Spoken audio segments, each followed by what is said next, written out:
নিজ বাড়ির বাউন্ডারির মেরামতের কাজ করতে গিয়ে বিদ্যুৎস্পৃষ্ট হয়ে আহত হলেন এক যুবক। ঘটনা বৃহস্পতিবার দুপুরে ধর্মনগর পৌর পরিষদের ১৯ নম্বর ওয়ার্ডের পদ্মপুর হরিচাঁদ রোড স্থিত নকুলনাথ সরণিতে। আহত যুবকের নাম সৌরভ নাথ, বয়স ৩৭। গতকালের প্রবল বৃষ্টিতে তার বাড়ির বাউন্ডারির একটি অংশ ভেঙে যায়। সেই ক্ষতিগ্রস্ত অংশ মেরামতের কাজ করছিলেন তিনি। কাজের সময় অসাবধানতাবশত জলের মোটরের বৈদ্যুতিক তারের সংস্পর্শে এসে বিদ্যুৎস্পৃষ্ট হন। তবে বাড়ির লোকজনের তৎপরতায় দ্রুত বৈদ্যুতিক মেইন সুইচ বন্ধ করে দেওয়ায় বড় ধরনের বিপদ এড়ানো সম্ভব হয় এবং অল্পের জন্য প্রাণে রক্ষা পান সৌরভ।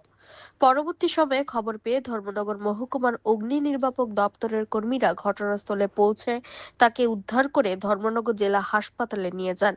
বর্তমানে তার শারীরিক অবস্থা স্থিতিশীল রয়েছে বলে জানিয়েছেন তার কাকাতো ভাই দিলু চন্দ্র নাথ।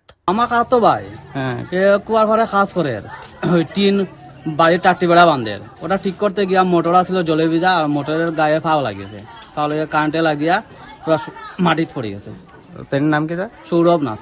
কত হইব বয়স? বয়স ৩৭। কোন জায়গা? পদ্মপুর হরিচাঁদর নকুলনাথ সরণি। কোন সময় হয়েছে? অক্ষণ হয়েছে? এক্ষণে ঘটনা হয়েছে। ফায়ার সার্ভিস আইছিল পরে? ফায়ার সার্ভিস ছিল পরে। এখন কি উনি কি সুস্থ আছে? ওখানে মোটামুটি সুস্থ। ফায়ার সার্ভিসে আইয়া নিয়ে গেছে হসপিটাল নিয়ে গেছে? হসপিটাল নিয়ে গেছে, ধর্মনগর হসপিটাল। আপনার নামটা? দুলুচন্দ্র নাথ। তো কালকে বৃষ্টি দিছে, এই কারণে হয়তো মোটরটা বিচ্ছে না? এই কারণে কালকে তো বিকালবেলা তুফান দিছে। মানে নিজের বাড়ির কাজ করতে আসছিল তখন না? নিজে বাড়ি কাজ করে। আর ওই তারের সংস্পর্শে আই পড়ছে তার মোটর। সমস্যা আইয়া পাওটা লাগিয়েছে মোটরের মধ্যে। আচ্ছা। এই ঘটনার পরিপ্রেক্ষিতে পরিবারের লোকজনদের মধ্যেও ব্যাপক আতঙ্কের সৃষ্টি হয়েছিল। Bureau report, Syandan TV.